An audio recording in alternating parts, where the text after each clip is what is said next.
I was a broke college student, just trying to survive.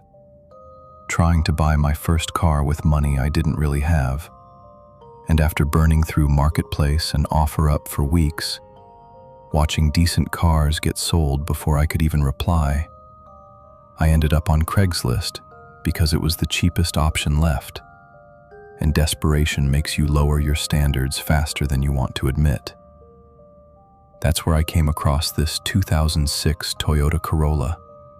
And even before reading the full listing, I knew this was trouble.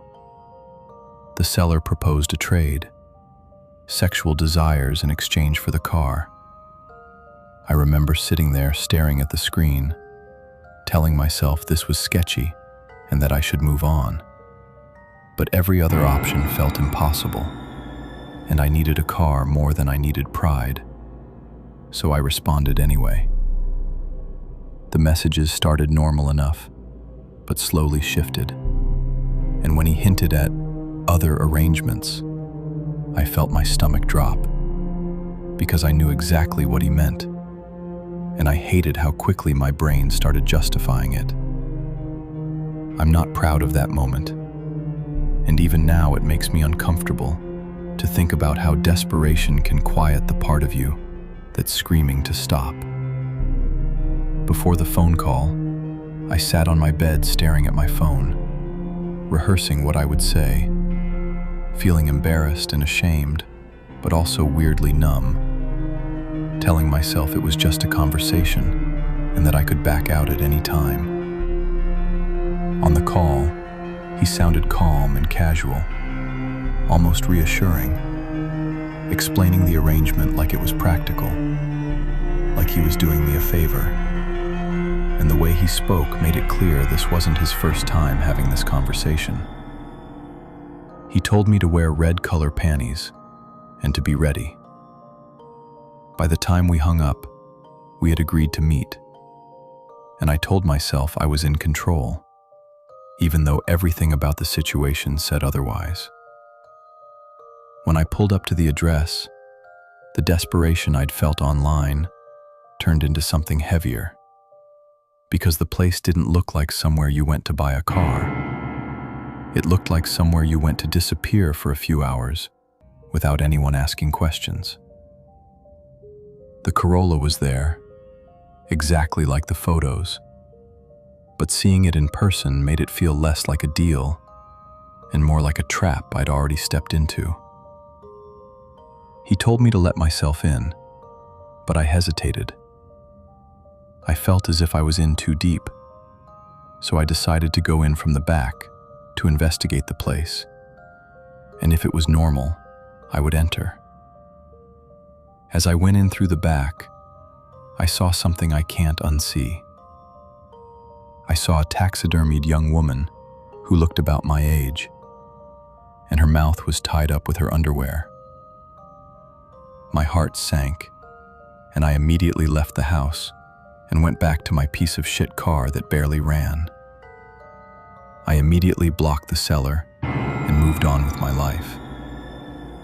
I was too scared and embarrassed to tell anyone, so I kept it to myself. I hope that creep got caught. I was a single mom going through one of the hardest times of my life, trying to stretch every dollar while keeping things normal for my kids. And when I found out relatives were coming to stay with us, the stress hit all at once. Because my apartment barely had any furniture, and I didn't even own a couch. I didn't want people sitting on the floor or folding chairs, and I couldn't afford anything new. So I told myself I just needed something cheap, something temporary, just to get through the visit without feeling like I was failing. I checked Marketplace and OfferUp first, refreshing listings constantly. But anything affordable was gone within minutes or completely destroyed. And that's how I ended up on Craigslist, even though I already had a bad feeling about it. That's where I saw the listing for a pink velvet couch for $100. And at first it felt like a small win, until I actually read the description and felt my stomach drop. The seller went into strange detail about pickup instructions, saying not to knock, to let yourself in through the back, to leave the money on the kitchen table, and then casually added that he preferred selling to women, written in a tone that was calm enough to almost seem normal if you didn't stop and think about it. I stared at the listing longer than I should have, knowing it felt wrong, but also knowing how desperate I was. And desperation has a way of convincing you that discomfort is something you can just push through. When I messaged him, the reply came back almost immediately, short and blunt. No greeting or explanation, just the address and the same instructions repeated again, especially the part about not knocking. By the time I drove there, my nerves were already shot. But the house looked completely normal from the street, quiet and lived in, which somehow made everything feel worse. I walked around to the back like he told me to, my heart racing, and noticed the door was already unlocked, slightly open, like I was expected. The moment I stepped inside, I realized there was no couch at all, no furniture for sale, nothing matching the listing, just an almost empty room and an older man standing off to the side watching me.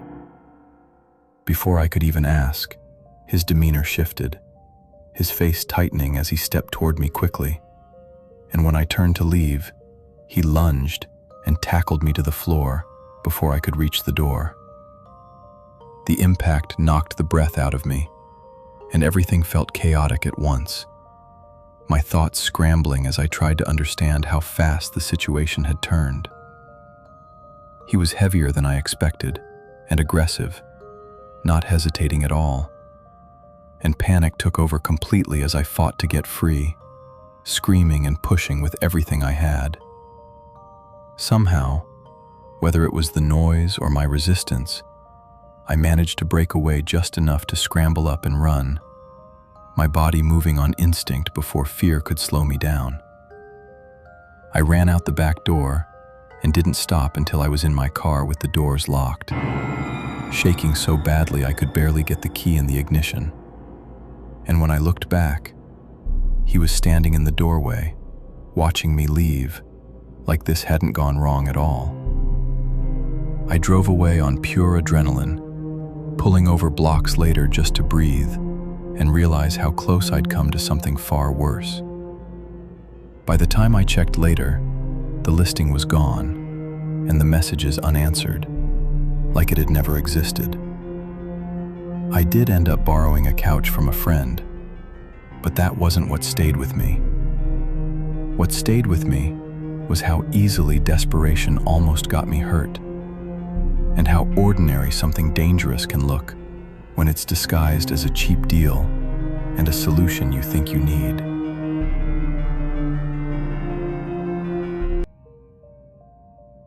I had just moved into a new place and money was tight. The kind of tight where you're constantly deciding what you can live without. And after sitting in silence every night, I convinced myself that a TV was the one thing that would make the apartment feel normal. I checked Marketplace and OfferUp first, like everyone does, but anything cheap was either broken or already gone. And that's how I ended up on Craigslist, even though I already had that uneasy feeling scrolling through it late at night.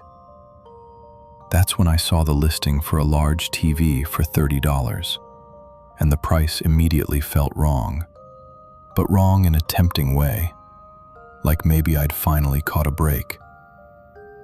The description was short and oddly specific, saying pickup only come with one person, and mentioning they were willing to trade for other stuff, which sat in my head longer than it should have.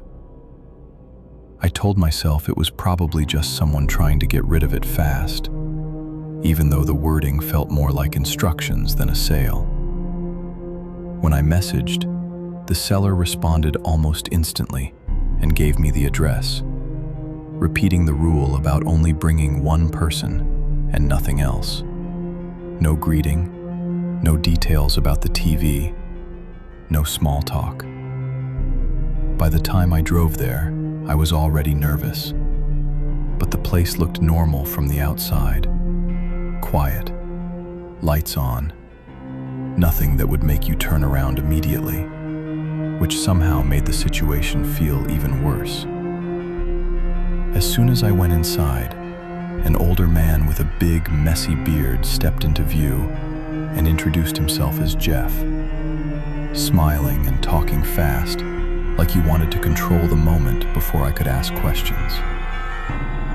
He led me toward the TV, but the second I saw it, my stomach dropped, because it looked nothing like the listing. Smaller, scratched up, dim, and clearly not the same one from the photos. When I asked about it, Jeff brushed it off, saying the pictures were old and that this one worked just fine, even though it clearly didn't. While he was talking, I started to notice noise coming from upstairs. Heavy footsteps and voices moving around without any attempt to be quiet, like people pacing back and forth. The longer I stood there, the more trapped I felt.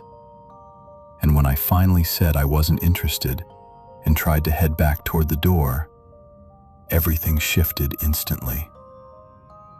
The noise upstairs turned into rushing footsteps, and within seconds, 5 men came down the stairs, filling the room so fast that I barely had time to react.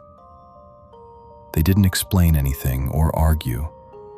They just closed in, blocking every way out. And I remember realizing in that moment that the TV had never mattered at all. I was cornered, overwhelmed, and before I could process what was happening, they took everything I had on me, my phone, my wallet, anything of value.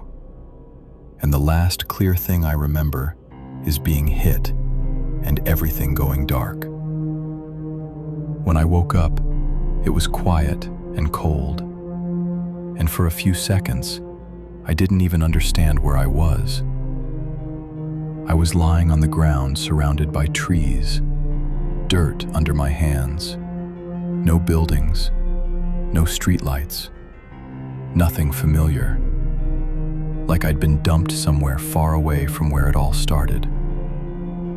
My head was pounding, my pockets were empty, and it took everything in me just to stand up and figure out which direction to walk. I never saw that listing again, and I never found any trace of Jeff or the house when I tried to look it up later. What stays with me isn't just what happened, but how normal it all felt at first. How easy it was to walk inside because I needed something cheap and convinced myself it was fine. Ever since then, I don't chase deals that feel too easy, because sometimes they're not selling anything at all. They're just waiting to see who shows up alone.